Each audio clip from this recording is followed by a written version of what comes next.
الحمد لله حمدا كثيرا طيبا مباركا فيه مباركا عليه كما يحب ربنا ويرضى فصلى الله على رسوله خير خلقه سيدنا ومولانا محمد وعلى آله وأصحابه الذين قرنت البركة بذاته ومحياه. أما بعد فأعوذ بالله من الشيطان الرجيم. بسم الله الرحمن الرحيم. لقد أرسلنا رسلنا بالبينات وأنزلنا معهم الكتاب والميزان ليقوم الناس بالقسط وأنزلنا الحديد فيه بأس شديد ومنافع للناس وليعلم الله من ينصره ورسله بالغيب إن الله قوي عزيز.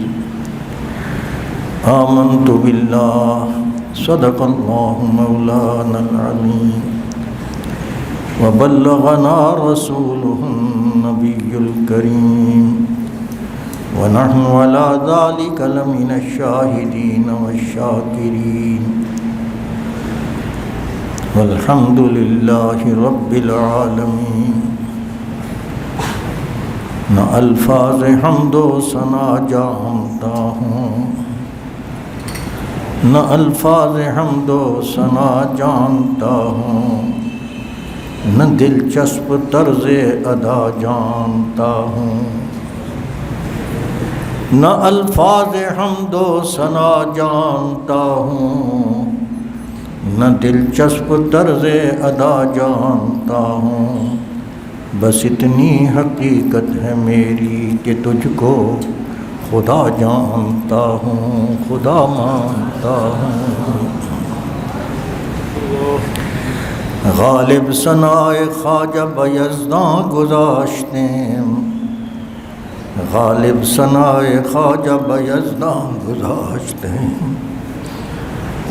ذات پاک مرتبہ دان محمد است. حضرات محترم،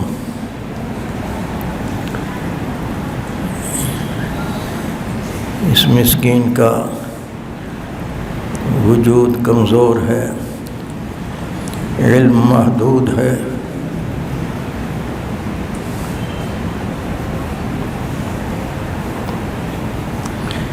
ممدوح با کمال ہے. ہم کیا عرض کر سکیں تھوڑے سے وقت میں. بس چند اللہ تبارک و تعالی سے گزارش ہے کہ جو بات اس موقع کے لیے مناسب ہو اللہ تعالیٰ منہ سے وہی باتیں نکلوا دے اور آخرت کا ذخیرہ بنا دے کچھ ہمارے لیے، بس اور کچھ بھی نہیں. دیکھو ہمارا رب کون ہے، بولو ہمارا رب کون ہے، ہمارا خالق کون ہے، ہمارا مالک کون ہے، ہمارا رازق کون ہے، ہمیں یہاں کس نے بھیجا ہے، کس لیے بھیجا ہے، کس لیے بھیجا ہے. کچھ ذمہ داری ہے، کوئی ذمہ داری. بس یہی وہ پہلا سوال جو اللہ نے اپنی تمام مخلوقات سے کیا وہ یہی کیا. فرماتے ہیں انا عرضنا الامانہ علی السماوات والارض والجبال فابین ان یحملنها واشفقن منها وحملها الانسان انه کان ظلوما جہولا. اللہ تعالیٰ نے کوئی وقت ہوگا جب سب مخلوقات کو اکٹھا کیا یہ تمام مخلوقات کا وجود خارجی بعد میں آیا ہے، وجود ذہنی تو پہلے ہی تھا، ہمارے وجود میں ہم بعد میں آئے، لیکن اللہ کے علم میں تو سب کچھ تھا، موجود تھا۔ آیان ثابتہ کے ظہور سے پہلے اللہ پاک نے تمام مخلوقات کو اکٹھا فرمایا۔ کس شکل میں فرمایا، کیا کیسے نطق عطا فرمایا، کس زبان میں گفتگو فرمائی، کچھ نہیں معلوم، لیکن قرآن ہمیں یہ بتاتا ہے کہ ایسا ہوا۔ انا عرضنا الامانہ، ہم نے ایک امانت پیش کی، یہ میری امانت ہے، اس امانت کے بوجھ کو اٹھا کر کون ذمہ داری قبول کرتا ہے؟ وہ پتہ نہیں کیا چیز ہوگی، کس شکل میں ہوگی، علماء کے مختلف اقوال ہیں اور کہا گیا، لیکن اتنا ضرور پتہ چلتا ہے کہ کوئی بوجھل چیز تھی کہ جس کے اٹھانے سے بڑی بڑی مخلوقات عاجز آ گئیں، ڈر گئیں۔ خود اللہ فرما رہے فَأَبَيْنَ، آسمان و ساتوں آسمان پر وہ میں نے وہ پیش کی، زمین پر پیش کی، فَأَبَيْنَ أَن يَحْمِلْنَهَا، پہاڑوں پر پیش کی، وہ سب نے انکار کر دیا کہ ہم سے یہ بوجھ نہیں اٹھایا جاتا۔ ایک منحنی سی شکل کوئی مخلوق تھی، اس نے کھڑے ہو کر یہ کہہ دیا کہ حضرت میں حاضر ہوں۔ فَحَمَلَهَا الْإِنسان، وہ کون تھا، کس شکل میں تھا، کس انداز میں تھا؟ قرائن سے علماء نے کچھ اندازے لگائے ہیں۔ حضرت آدم تھے، جن سے آدمیت تھی، لیکن دیگر نصوص سے دیکھیں تو قیاس یہ بھی جاتا ہے کہ جس ذات نے اس ربوبیت کا سوال جب ہوا تو جواب دیا وہ حضور کی ذات انور تھی، تو شاید یہاں بھی ہوئی ہوں، لیکن یہ سب قیاس ارائیاں کہ حقیقت سے ہم کچھ نہیں جانتے، لیکن اتنا ضرور ہے کہ کوئی انسان نما کوئی چیز تھی جس نے یہ کہا کہ میں اٹھاتا ہوں، اور اللہ نے اسے ظلم و جہول کہا۔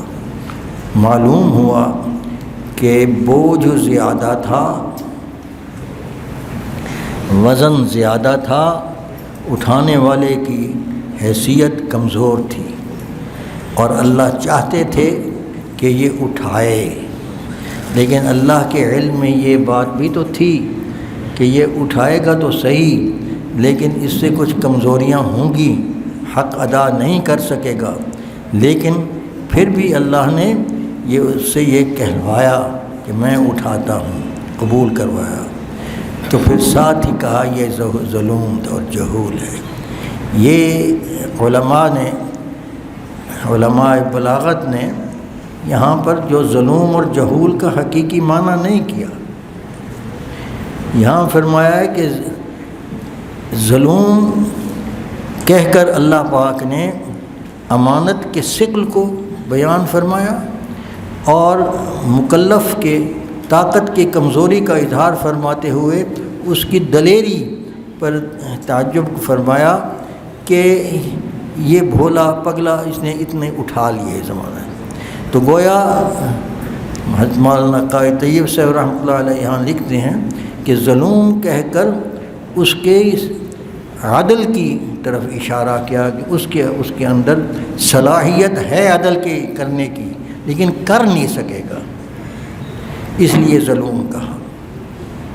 کیونکہ دیوار کو کوئی ظالم کہے گر پڑے کسی پر تو اس کو کوئی ظالم نہیں کہے گا، دیوار اس میں عدل کی صفت ہے ہی نہیں، تو عدل کی صفت جس میں ہوگی اسی وہ عدل نہ کرے تو اسے ظالم کہا جائے گا۔ تو اشارہ یہ بھی تو ہو سکتا ہے نا کہ عدل کی صلاحیت اس میں رکھی جائے گی، وہ ادا کرنے کی کوشش کرے گا، لیکن بھاری ہوگی، تو پھر اسے یہ بھی سوچنا چاہیے کہ اس میں جو نہیں کر سکے گا ظالم ہوں گے تو وہ سزا کے قابل بھی ہوں گے۔ لِيُعَذِّبَ اللَّهُ الْمُنَافِقِينَ وَالْمُنَافِقَاتِ وَالْمُشْرِكِينَ وَالْمُشْرِكَاتِ، لیکن کرنے کے باوجود نہ کر سکنے کی وجہ سے ندامت کے آنسو بہانے والے لوگ بھی ہوں گے، پھر پچھتائیں گی بھی صحیح، غلطی کو مانیں گی بھی صحیح، تو ان کو مایوس نہیں ہونا چاہیے. وَيَتُوبَ اللَّهُ عَلَى الْمُؤْمِنِينَ وَالْمُؤْمِنَاتِ وَكَانَ اللَّهُ غَفُورًا رَحِيمًا. اساتذہ میں سے جب یہ آیت اس وقت یہ ترجمہ پڑھ رہا تھا تو استادوں نے یہاں اپنے استاد کا قول نقل فرمایا. حضرت علامہ انور شاہ صاحب کشمیری رحمۃ اللہ تعالی علیہ کا حضرت نے ایک جامع بات کہی کہ امانت کیا تھی. امانت حقوق کے ادا کرنے کا شعور تھا. حقوق کے ادا کرنے کا شعور تھا. یہ کوئی معمولی چیز نہیں. جس کو سمجھا آدمی نے سمجھا. اور اللہ نے شاید وعلم آدم الاسماء كلها میں جو تعلیم فرشتوں کو جس علم سے محروم کیا اس علم کا کچھ اصول ان کو بھی آدم کو سمجھائے تو اور ان کے نام بتائے چیزوں کے کہ ان سے ان کا واسطہ پڑے گا اور انہیں اس کی صفات بتائیں اور طریقہ کار بتائے کام کرنے کے. علم آدم الاسماء كلها اور حقوق متعین فرمائے کہ فلاں کی یہ لوگوں کی مختلف حقوق مختلف چیزوں کے ادا کرنے. تو امانت کا بوجھ اٹھا کر ہم ان دنیا میں آئے ہیں.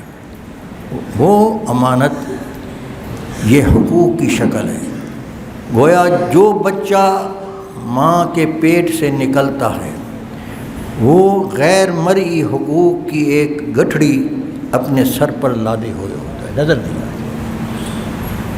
جوں جوں اس کی تربیت ہوتی ہے توں اس کے حقوق کو اس کو شعور آنا شروع ہوتا ہے. سب سے پہلے بولنے لگتا ہے تو دودھ پیتا ہے. اگر دودھ کے ساتھ اس کا کوئی شریک ہے تو اس کا حق بھی اس نے دینا ہے. چنانچہ سبحان اللہ سبحان اللہ.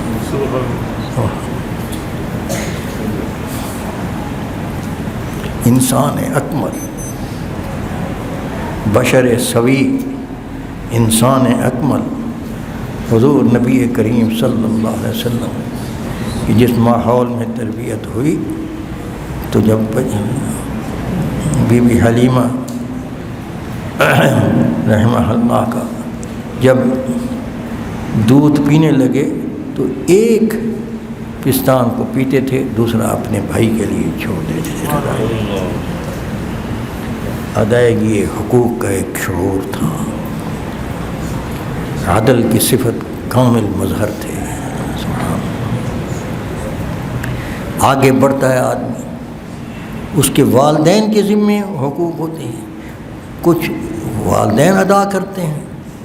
فرمایا کہ کل مولود یولد علی الفطرہ ہر ان پیدا ہونے والا فطرت پر پیدا ہوتا ہے. فابواہ یحودانہ او ینصرانہ او یمجسانہ.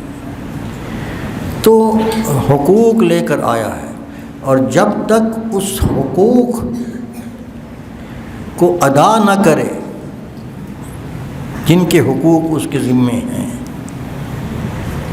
اس وقت تک اس کا مقصد حیات پورا نہیں ہوتا. لیکن حقوق کے ادا کرنے کے لیے اللہ کے علم میں تھا یہ بات تھی کہ ایک تو وہ حقوق دینے والی ذات وجود کی نعمت بخشنے والی ذات رزق دینے والی ذات کی معرفت رکھتا ہو کہ وہ کون ہے. یہ تقاضا ہے. اگر معرفت نہ ہو تو وہ اس کے حق کیسے دے سکے گا. اسی طریقے سے جس کا بھی حق اس نے دینا ہے چاہے اعلیٰ مخلوق ہے چاہے ادنیٰ مخلوق ہے اس دونوں کا تمیز اور اس کا ہونا علم ضروری ہے. اس لیے کہ انسان کو اللہ پاک نے صفت علم سے نوازا ہے اور سب سے پہلی صفت یہ ہے کہ وہ اپنی معرفت اللہ کی معرفت پیدا کرے.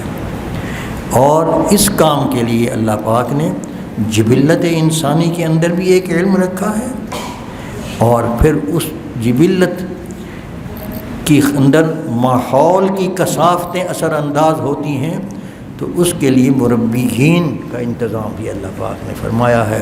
تربیت کرنے والے پہلے ماں باپ ہوتے ہیں، اساتذہ ہوتے ہیں، مشائخ ہوتے ہیں، پھر انقلابات جہاں واعظ رب ہیں دیکھو، انقلابات جہاں واعظ رب ہیں دیکھو، ہر تغیر سے صدا آتی ہے ففہم ففہم۔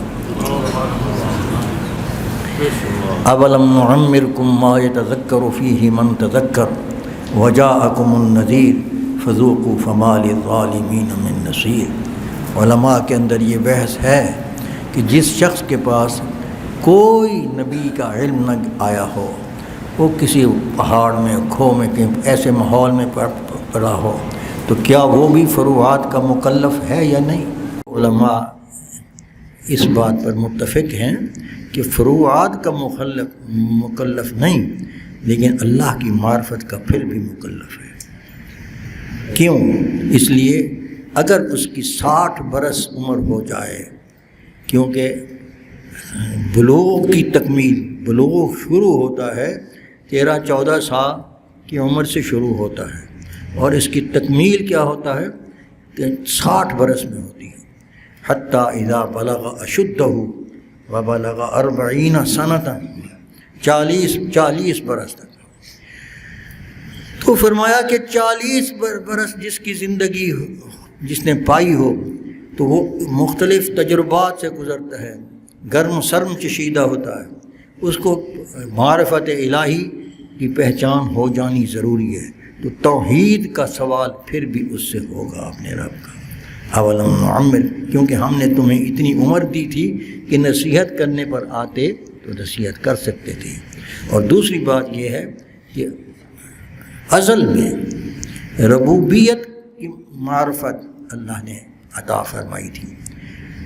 دوسرا اجتماع جب امانت اٹھا لی تو اب اس کے لیے طاقت بھی دینا تھی، اس کو مرتبہ اور جاہ بھی دینا تھا، علم بھی ضرورت تھی امانت کی ادائیگی کے لیے، معرفت بھی ضرورت تھی، اور پھر کچھ ساز و سامان ہتھیار دینا بھی ضروری تھے۔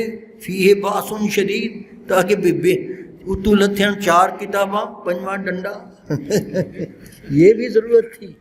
تو اللہ نے وہ نازل کیا ہے، وَأَنزَلْنَا الْبَأْسَ وَأَنزَلْنَا الْحَدِيدَ فِيهِ بَأْسٌ شَدِيدٌ وَمَنَافِعُ لِلنَّاسِ وَلِيَعْلَمَ اللَّهُ مَن يَنصُرُهُ وَرُسُلَهُ بِالْغَيْبِ إِنَّ اللَّهَ قَوِيٌّ عَزِيزٌ۔ تو اللہ نے یہ ساز و سامان بھی انسان کو دیا اس کام کے لیے۔ تو سب سے پہلے معرفت اپنے مالک کی ربوبیت کی دی، اور اللہ نے اپنا تعارف انسان کو کرانے کے لیے صفت ربوبیت چنی۔ کیوں؟ معلوم یہی ہوتا ہے کہ صفت ربوبیت کے لیے کسی علم کی ضرورت نہیں، کسی دلیل کی ضرورت نہیں۔ آدمی ہر وقت دیکھتا ہے اپنے اندر مشاہدے، اپنے تغیرات، صحت، مرض، اپنی ترقی، اپنا تنزل، دکھ، درد، علاج، سب کہاں سے ہوتا ہے؟ اللہ تعالیٰ کرتے ہیں۔ اور دیکھ دنیا کے اندر بڑے بڑے کافر آئے، نمرود آئے خدائی کا دعویٰ کر بیٹھے، فرعون آیا خدائی کا دعویٰ کر بیٹھا، لیکن اللہ نے ایک دلیل ہمیں دی کہ فرمایا کہ ان سے پوچھو تو صحیح کہ زمین و آسمان کس نے پیدا کیے۔ جس نے بھی خدائی کا دعویٰ کیا، کسی نے نہیں کہا کہ زمین و آسمان میں نے بنائے، نہیں۔ لوگ اس طرف جاتے ہی نہیں، اپنی طاقت کے بل بوتے پر، اپنی طاقت کے بل بوتے جو اللہ نے دی ہوتی ہے اسی کے بل بوتے پر کچھ وہ دعویٰ کر بیٹھتا ہے۔ لیکن اگر اسے پوچھا جائے تجھے کس نے پیدا کیا، ایک ذرے سے 6 فٹ کا گدھا بنا کر کھڑا کر دیا، کون ہے؟ اللہ ہے۔ اس کے لیے کسی دلیل کا محتاج نہیں انسان، تھوڑا سا سوچ لے۔ تو حضور صلی اللہ علیہ وسلم فرماتے ہیں کہ ایک دوسرا اجتماع ہوا، جب امانت کا بوجھ اٹھا لیا تو پھر دوسرا اجتماع ہوا جس میں صرف انسان مدعو تھا اور کوئی نہیں تھا اور انسانوں کا ایک انبوہ تھا، غیر مرتب کھڑے تھے، کوئی کیسے جیسے بھی تھا۔ تو اس انبوہ کو خطاب فرمایا اللہ نے، اب کس زبان میں فرمایا، کس شکل میں پیدا فرمایا، اللہ جانتا ہے، ہم نہیں جانتے۔ لیکن اتنا فرمایا کہ الستُ بربکم، کیا میں تمہارا رب نہیں ہوں؟ ایک مرتبہ سوال کیا، دوسری مرتبہ سوال کیا، تیسری مرتبہ، پہلی 2 مرتبہ خاموشی رہی، کوئی جواب نہیں آیا، تیسری مرتبہ جواب آیا، بلا انت ربنا، بلا انت ربنا۔ حضور فرماتے ہیں کہ وہ میری آواز تھی۔ میری آواز کے بعد دوسروں نے پھر تمام مخلوقات میں اس کا اعلان کیا، 3 بار، تیسری بار آیا، پھر سجدہ کرایا گیا۔ گویا صفت ربوبیت کی معرفت خمیر انسانی میں ودیعت فرمائی گئی۔ اگر ماحول سازگار ہو تو یہ تربیت، یہ فطرت ترقی پاتی ہے، اور اگر ماحول سازگار نہ ہو فَأَبَوَاهُ يُهَوِّدَانِهِ أَوْ يُمَجِّسَانِهِ أَوْ يُنَصِّرَانِهِ۔ اس لیے اسی کی حقیقت ہے، جب تک آدمی بچہ ہوتا ہے، جب آدمی ماں باپ اس کو اللہ کا تصور بتاتے ہیں، تو کوئی بچہ سوال آج تک ہم نے نہیں سنا، نہ تجربہ ہے کہ کسی بچے نے سوال کیا ہو کہ ہمارا رب، یہ کہ اللہ کون ہے، کیا ہے۔ اور اگر کوئی کر بیٹھے تو ہماری طاقت نہیں کہ ہم اس کو سمجھا سکیں کہ بھئی اللہ کی ذات ایسی ہے، اس کی کن ہی یہ ہے، یہ اس کا نہیں، ہم نہیں سمجھا سکتے۔ تو نہیں، سوال خود بخود اس دل قبول کرتا ہے اس کا۔ تو اس لیے سب سے پہلا علم یہ ہوا، اور ربوبیت ہی سے جب ہمارا آخری وحی اللہ نے بھیجی ہے حضور صلی اللہ علیہ وسلم کو، تو الحمدللہ رب العالمین، اس میں ذات ہے، پھر اس کے بعد اس میں صفت ہے اور رب ہے، رب ہے۔ پھر جب آخر میں کلام الہی ہے تو قل اعوذ برب الفلق، قل اعوذ برب الناس، پھر دوسری صفت ہے۔ اور پھر حدیث میں جو قبر کے سوالات آئے ہیں، اس میں سب سے پہلا سوال کیا ہے؟ رب، اور تیرا رب کون ہے؟ ما دینک من نبیک، یہ سوالات ہیں۔ اور اسی لیے اسی ربوبیت کی صفت کو مستحضر رکھ کے اپنی تربیت کے اندر آدمی اپنی زندگی گزارے اور اس پر ڈٹا رہے، تو کیا جواب کیا ہے؟ ان الذین قالوا ثم استقاموا فلا خوف علیہم ولا هم یحزنون۔ نہ اس کو کوئی خوف ہے نہ غم ہے۔ اور جب رب اللہ کو مانے تو رب ماننے کا تقاضا کیا ہے؟ کہ اس کے حکم کو بھی مانا جائے، مانا جائے۔ رب جب مانا تو اب حکم بھی کو بھی مانا جائے۔ تو اس کے لیے ضروری ہے حاکمیت کو مانے۔ ہمارا حاکم کون؟ اس کی برتری ذاتی ہے،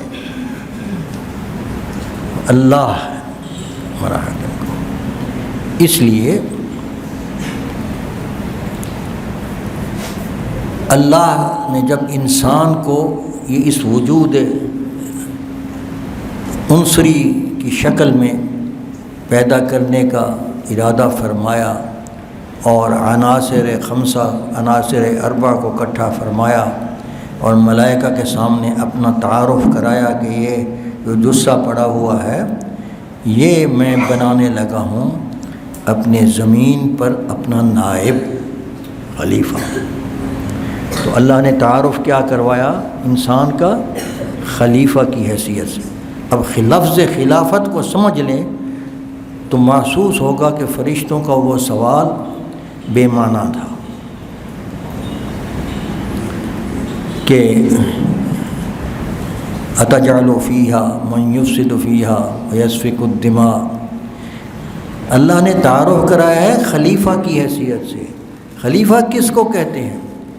کہ مالک حاکم کسی کو اپنے اختیارات تفویض فرما کر، جتنی ضرورت ہوتی ہے اتنے اختیارات تفویض فرما کر کسی زمین پر بھیجتے ہیں، کسی علاقے میں بھیجتے ہیں کہ یہ علاقہ میری ملکیت میں ہے، اس میں تم نے نظام، اس کا انتظام اور انصرام چلانا ہے، لیکن میری مرضی کے مطابق چلانا ہے، اپنی مرضی نہیں کرنی۔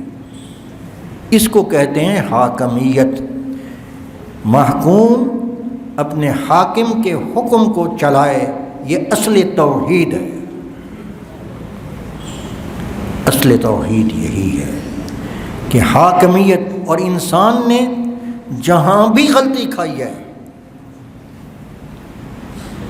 حاکمیت کو اپنے لیے ناجائز استعمال کیا اور حاکمیت کا حق ادا نہیں کیا، اور حاکمیت کو جانتے بوجھتے نظر انداز کرنا یہ واضح کفر ہے۔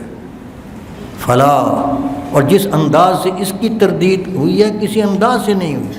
فلا وربک لا یؤمنون حتی یحکموک فیما شجر بینہم ثم لا یجدوا فی انفسہم حرجا مما قضیت ویسلموا تسلیما۔ آپ بڑوں کو تو سب کو معلوم ہے، بچوں کے لیے کہ اس کا شان نزول یہی ہے کہ حضرت عمر رضی اللہ تعالی عنہ کے پاس کوئی شخص، ایک مسلمان بظاہر اور ایک یہودی، فیصلہ لے کے اپنا نزاع لے کے آئے، تو کہا کہ جی یہودی نے دعویٰ کیا کہ میرا کوئی حق ہے اس پر، اور یہ انکار کرتا ہے، اور فیصلہ پہلے حضور کے پاس ہم گئے ہیں، حضور صلی اللہ علیہ وسلم نے فیصلہ میرے حق میں کیا ہے، دونوں کی باتیں سن کر، تو اس کو تسلی نہیں ہوئی، یہ کہتے ہیں عمر کے پاس چلیں۔ اس کو خیال تھا کہ عمر کی غیرت ایمانی ہے، وہ عصبیت کی وجہ سے، مسلم ایمانی عصبیت کی وجہ سے میرا لحاظ کریں گے اور میرے حق میں فیصلہ فرمائیں۔ حضرت عمر نے اس سے پوچھا مدعا علیہ سے کہ بھئی یہ مدعی صحیح کہہ رہا ہے؟ کہنے لگے جی صحیح کہہ رہا ہے۔ ہم حضور کے پاس گئے تھے، میں نے کہا چلو حضرت عمر سے بھی رائے لے لیتے ہیں۔ اچھا، کہنے میری رائے چاہیے؟ ہاں چاہیے۔ اندر تشریف لے گئے، تلوار لے آئے اور اس کا سر قلم کر دیا، اور فرمایا جو حضور صلی اللہ علیہ وسلم کے فیصلے کے بعد کسی اور کے فیصلے کا منتظر ہو، اس کا یہی نتیجہ ہونا چاہیے۔ میرا عمر کا فیصلہ یہ ہے۔ تو شور مچ گیا، کوہرام مچ گیا۔ اللہ نے وحی بھیجی، فلا وربک لا یؤمنون، ان کا ایمان ہے ہی نہیں سرے سے، حتی یحکموک فیما شجر بینہم، ان کے آپس کے جھگڑوں میں جب تک تجھے فیصل نہ بنائے، جو نمائندہ ہیں اللہ کے، جب تک ان کو فیصل نہ سمجھیں، اور فیصلہ اگر حضور صادر فرما دیں اور خلاف طبع ہو تو وہ خوش دلی سے اس کو قبول کر لیں، اگر اندر سے کوئی بغاوت اٹھے تو اس کو کچھ لیں۔ وَيُسَلِّمُوا تَسْلِيمًا، ماننے کا جیسا حق ہے ویسا نہ مانیں۔ کتنی بڑی بات ہے یہ۔ تو میرے دوستو، یہ امانات کے ادائیگی کے لیے خلافت کا تاج ملا۔ اب اس خلافت کے تاج کو، جس پر یہ اشکال آیا فرشتوں کو کہ بھئی یہ فساد کرے گا، بے شک فساد کی بھی اللہ پاک نے انسان کے اندر استعداد رکھی ہے، لیکن ساتھ علم سے نوازا ہے، امانت کا علم عطا فرمایا ہے۔ اگر خلیفے کے لفظ پر غور کرتے فرشتے تو یہ سوال نہ کرتے، تو اللہ نے اس لیے ان کو حکیمانہ جواب اس وقت دے دیا، حاکمانہ کہا ان کی اس سے وسعت سے باہر ہے، کہا کہ ما لا عالم و ما لا تعلم، خاموش رہو۔ تو امانت کا بوجھ اٹھایا تو انعام میں اس کی اسی سہولتوں کو ادا کرنے کے لیے، امانت کو ادا کرنے کے لیے کوئی چیز چاہیے، طاقت چاہیے، اور جس کی ادا کرنی ہے اس پر اس کا ولایت چاہیے، اتھارٹی چاہیے۔ تو اللہ نے خلافت عطا فرمائی، وَلَقَدْ كَرَّمْنَا بَنِي آدَمَ وَحَمَلْنَاهُمْ فِي الْبَرِّ وَالْبَحْرِ وَرَزَقْنَاهُم مِّنَ الطَّيِّبَاتِ وَفَضَّلْنَاهُمْ عَلَىٰ كَثِيرٍ مِّمَّنْ خَلَقَ تَفْضِيلًا۔ تو ساتھ ہی علم بھی عطا فرمایا، احکام بھی عطا فرمایا، گویا خلافت کا منصب عطا فرمایا، پھر علم الہی کے مطابق تعلیم کرنے والے انبیاء بھیجے، اور وعدہ فرمایا کہ زمین پر جا رہے ہو، جاتے ہوئے لوگوں کے اندر سرکشیاں ہوں گی، لوگ مختلف دھڑے بنائیں گے، تو اس وقت میری ہدایت کی ضرورت ہوگی، تو میں تمہاری طرف ہدایت بھیجوں گا۔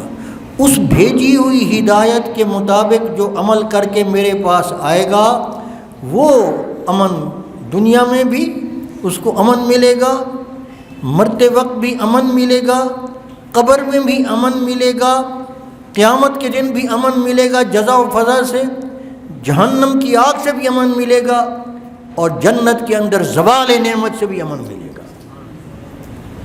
یہ وہ امن کا تصور ہے جو اسلام اپنے پیروکاروں کو عطا فرماتا ہے، جس کا تصور بھی نہیں دوسروں کے ہاں۔ اور دجالی تہذیب، وہ ایک آنکھ والی، اس کے عالم غیب کا ان کو پتہ ہی نہیں، وہ سرے سے جاہل ہیں عالم غیب سے۔ اور یہی فضیلت ہے اہل ایمان کی کہ عالم غیب پر یقین لانے سے ان کی جہالت ختم ہو جاتی ہے۔ دیکھو، پیغمبر عالم غیب کے متعلق خبریں دیتے ہیں، اللہ سے لیتے ہیں، ہمیں دیتے ہیں۔ جب ایمان لاتے ہیں، جب آدمی ایمان کی دولت سے فرض کرو خدا نخواستہ محروم ہو کوئی، وہ جاہل بھی ہے، خواہ کتنا پڑھا لکھا کہے، عقلی ٹامک ٹوئیاں کرتے رہے، صدیوں فلاسفہ کی چنا اور چنی رہی، لیکن خدا کی بات جہاں تھی وہیں رہی، لیکن خدا کی بات جہاں تھی وہاں رہی۔ تو علم جو ہے وہ پیغمبروں کے واسطے سے آیا ہے، تو نبوت خلافت کے اجراء کے لیے ایک ضروری ہتھیار تھا جو اللہ نے انسان کو عطا فرمایا، تاکہ خالق اور مخلوق کا رابطہ رہ سکے، اور جو مخلوق نبوت کے ساتھ، نبوت کے علوم سے فائدہ جس نے نہیں اٹھایا، وہ سراسر جہالت میں ہے، عالم غیب سے کا ان کو پتہ ہی نہیں، منکر ہے۔ اہل ایمان جب جو ہی ایمان لاتا ہے، ایمان سے فرض ایک بالکل ان پڑھ شخص ہے، اس کو کچھ پتہ نہیں، نہ لکھنا جانتا ہے، نہ پڑھنا جانتا ہے، نہ کسی صحبت میں بیٹھا ہے، جب اس کو ایمان کے بارے میں بتایا جاتا ہے اور اس کی فطرت قبول کر لیتی ہے اور کلمہ پڑھ لیتا ہے، اور پڑھانے والا، تلقین کرنے والا اس کو سمجھاتا ہے کہ معنی کیا ہے لا الہ الا اللہ محمد الرسول اللہ کا، ایمان مفصل، ایمان مجمل کی اس کو تعریف بتاتا ہے، تو صرف اس گھڑی میں یہ 10-15 منٹ کی تلقین میں اس کا علم کہاں چلا جاتا ہے؟ وہ 1,24,000 پیغمبروں کے بارے میں جانتا ہے، اس کو یقین آ جاتا ہے، وہ اپنے اللہ کے وجود کا یقین کر لیتا ہے، قیامت کا پتہ چل جاتا ہے اسے، فرشتوں سے کا متعارف ہو جاتا ہے، عذاب قبر کی کیفیات کا اور ثواب قبر کے حالات معلوم ہو جاتے ہیں، تو گویا تمام بعد الموت کے جو کیفیات ہیں ان سے وہ آگاہ ہو جاتا ہے، اور یہ معلومات اس کا طرہ امتیاز ہوتی ہیں، یہ اس کے عالم شہادت کے حرکات اور سکنات کے لیے، اصلاح کے لیے اکسیر ہے۔ ان معلومات کے ہوتے ہوئے اگر آدمی اس کے مطابق چلے، اپنے عالم شہادت کے اعمال کو عالم